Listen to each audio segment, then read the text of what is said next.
Hello guys, જય શ્રી કૃષ્ણ। આજે આપણે બનાવીશું લડ્ડુ ગોપાલ ભોગ પ્રસાદ બનાવીશું। એના માટે મેં અહીંયા લીધા છે સાબુત ધનિયા। આપણે પહેલાં પંજેરી બનાવીશું। પેનમાં નાખી દઈશું, થોડું ઘી નાખી દઈશું। એની અંદર નાખી દઈશું આપણે ધાણા। એને થોડા આપણે શેકી લઈશું। શેકાઈ ગયા છે તો આપણે એને હવે એક ડીશમાં બહાર કાઢી લઈશું। પેનમાં આપણે હવે થોડું ઘી નાખીશું। એની અંદર નાખીશું આપણે મખાના। બરાબર મિક્સ કરી લઈશું, શેકી લઈશું। થોડું ડ્રાયફ્રૂટ નાખીશું આપણે એની અંદર। થોડી નાખીશું આપણે દ્રાક્ષ। હવે આપણે એને બહાર કાઢી લઈશું। મિક્સરમાં પીસી લઈશું। આપણે પીસી લીધું છે મિક્સરમાં આ રીતે। તો હવે એની અંદર આપણે નાખીશું દળેલી ખાંડ। બરાબર મિક્સ કરી લઈશું। આપણે નાખી દઈશું થોડી ઇલાયચી નાખી દઈશું આપણે। બરાબર મિક્સ કરી લઈશું। તમે જોઈ શકો છો। હવે આપણે બનાવીશું મખાના ખીર। મખાના ખીર માટે આપણે નાખી દઈશું થોડું ઘી।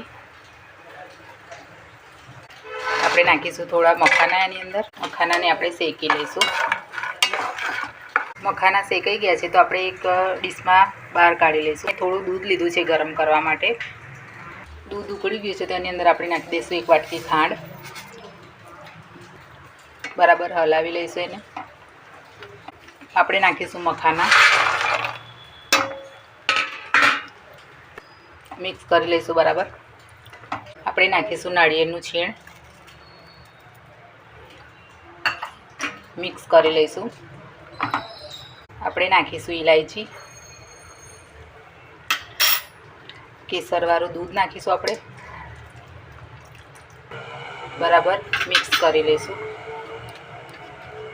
આપણી ખીર તૈયાર છે તો આપણે એક વાસણમાં બહાર કાઢી લઈશું।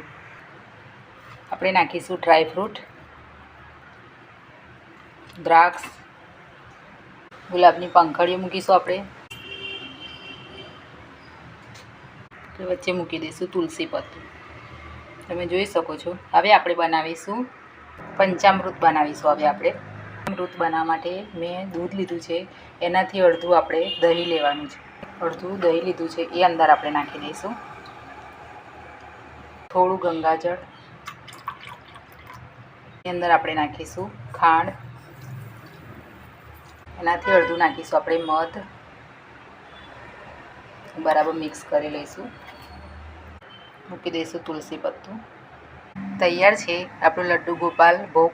તો તમને મારી વિડીયો ગમતી હોય તો લાઈક અને સબસ્ક્રાઈબ કરવાનું ભૂલતા નહીં।